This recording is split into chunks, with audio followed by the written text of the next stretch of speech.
मित्रांनो, आपण पाहू शकता हे पाठीमागे माझ्या काजूचं फळ आहे. म्हणजे त्या कोकणामध्ये आम्ही त्याला बोंड म्हणतो. त्या बोंडाला हे काजू लागलेले आहेत.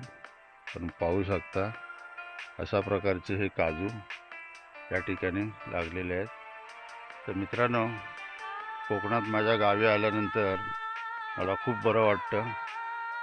आपणही जर आपलं गाव कोकण असेल तर असं कोकणामध्ये अशा काजू किंवा हापूस आंब्यांच्या बागा तयार करा.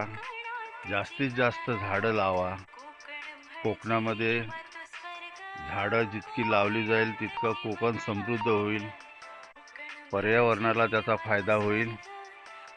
आणि जो सध्या पाऊस कमी लागतो हा पाऊसही जास्त प्रमाणात लागेल असं माझं सर्वांना